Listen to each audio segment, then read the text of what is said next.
আসসালামু আলাইকুম everyone, welcome to my channel. সবাই কেমন আছেন? আশা করি ভালো। মহান আল্লাহ তাআলার অশেষ রহমত আমরাও ভালো আছি।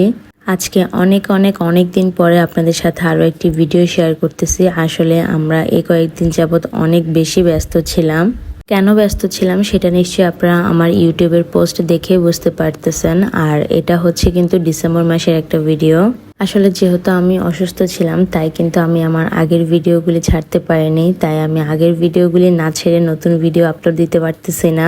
তাই আমি ঠিক করলাম যে এই ভিডিওটা শেয়ার করার পরে বর্তমানের কিছু ভিডিও শেয়ার করব। তারপর আমি আপনাদেরকে আমার যে আগের ভিডিওগুলি বাকি আছে সেগুলি শেয়ার করব। যাই হোক, এটা ছিল 2024 সালের ডিসেম্বর মাসের 31 তারিখের ভিডিও। সেদিন হচ্ছে আমি আমার শ্বশুরবাড়ি থেকে বাবার বাড়ি যাচ্ছিলাম। আর তখন কিন্তু আমার সাথে আমার হাজব্যান্ডও ছিল। তো যখন তখন ইচ্ছা করলে বাবার বাড়ি শ্বশুর বাড়ি যাওয়া আসা করতে পারি। বছরের শেষ দিন বাবার বাড়িতে যাওয়ার কিছু কারণ ছিল, সেটা ভিডিও দেখলে আপনারা বুঝতে পারবেন। যাই হোক, অবশেষে আমরা বাসায় চলে আসছি। বাসায় আসার পর ফ্রেশ হয়ে খাওয়া দাওয়া করে নিলাম। আর এখানে দেখলাম যে আম্মু হচ্ছে অনেক কিছু রেডি করে রেখেছে। নিশ্চয়ই আপনারা একটু গেস করতে পারতেছেন।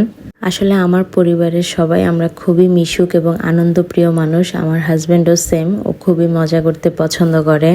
এই জন্যই আমাদের বিল্ডিংয়ে সবাই মিলে একটা ছোটোখাটো পিকনিক করার আয়োজন করে। তার জন্যই কিন্তু আজকে আমাদের আসা।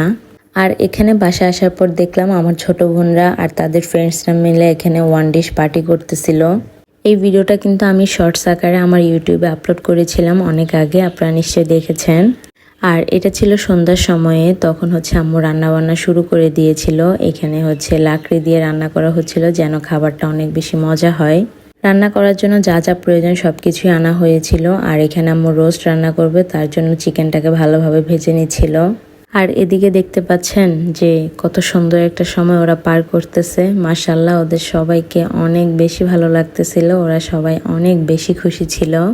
আসলে এই বয়সের আনন্দগুলি হচ্ছে সত্যিকারের আনন্দ, কারণ এই আনন্দের মাঝে কোনো দুশ্চিন্তা, হতাশা, রাগ, ক্ষোভ কিছুই থাকে না।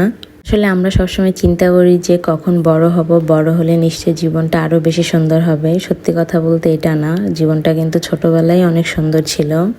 কথা বলতে বলতে এখানে আম্মুর রোস্ট রান্না করা শেষ। এখন হচ্ছে আম্মু অন্য কিছু রান্না করবে। এখন এখানে চাইনিজ সবজিটা রান্না করবে। এই সবজিটা কিন্তু অনেক বেশি মজা হয়। এটা আমি রান্না করলেও অনেক মজা হয়।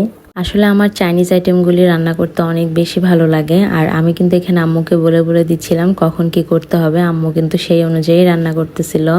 আর এখানে আমার হাজব্যান্ড আর বাবুরা মিলে খেলাধুলা করতেছিল, দুষ্টামি করতেছিল। সবাই কিন্তু মাশাআল্লাহ বলবেন ওদেরকে দেখে। এখানে চাইনিজ সবজিটা এখন রান্না করা শেষ। এখন হচ্ছে আম্মু আবার চুলার মধ্যে পোলাওটা বসিয়ে দিবে। আমি আপনাদের সাথে আজকে কোনো রেসিপি শেয়ার করতেছি না, শুধু কি রান্না করতেছি সেটা একটু করে দেখাচ্ছি আপনাদেরকে। পরশুদিন কিন্তু পবিত্র ঈদুল আজহা। তো কারা কারা ঈদের শপিং করেছেন আর স্পেশালি গরু কিনেছেন সেটা আমাকে কমেন্ট করে জানাতে পারেন। কোরবানি ঈদে কিন্তু গরুটাই মেন আকর্ষণ থাকে, বাকি শপিং টপিং ওভাবে করা হয় না প্রপারলি। রান্নাবান্নার এক পর্যায়ে হঠাৎ করে চিন্তা করলাম, যেহেতু আমরা সবাই এখানে আছি গল্প করতেছি, তাই ভাবলাম একটু মুড়ি মাখা খাওয়া যাক। তাই যেমন বলা তেমন কাজ, সবাই মিলে এখন একসাথে মুড়ি মাখা খাবো। আর মুড়িটা কিন্তু আমি মাখতেছিলাম। তো এইদিকে মুড়ি মাখতেছিলাম আর অন্যদিকে চুলার মধ্যে পোলাওটা হচ্ছিল। এখানে আমার ছোট বোন পোলাওটা লাটতেছিল একটু মজা করে। আর এখানে পোলাওটা রান্না শেষ, অনেক বেশি মজা হয়েছিল আর দেখতেও অনেক সুন্দর লাগতেছে। তো এরপর আবার চুলার মধ্যে কড়াই দিয়ে তেল দিয়ে দেওয়া হয়েছিল। এখন কিছু ডিম ছিল, ওই ডিমগুলি একটু হালকা করে ভেজে নিবে। তো ডিমগুলি ভাজা হয়ে গেলেই কিন্তু রান্না বান্না শেষ। এখানে আমি আর আমার হাজব্যান্ড একটু নিচে দাঁড়িয়ে গল্প করতেছিলাম। সবাই মাশাআল্লাহ বলবেন আর দোয়া করবেন আমাদের জন্য। তো এখন বাসায় চলে যাব। বাসায় যাওয়ার পর সবাই একটু টুকিটাকি রেডি হব। এখানে কি আয়োজন করেছি সেটা একটু একসাথে শেয়ার করি। এখানে ছিল ডিম, চাইনিজ সবজি, পোলাও, রোস্ট এবং ছিল দই, সালাদ। তো একটু পর সবাই মিলে খাওয়া দাওয়া করব। এখন এখানে আমি একটু শাড়ি পরেছিলাম আর এই শাড়ি পরে অনেকগুলি শর্টস ভিডিও আমি অলরেডি আমার ইউটিউব চ্যানেলে আপলোড করেছি।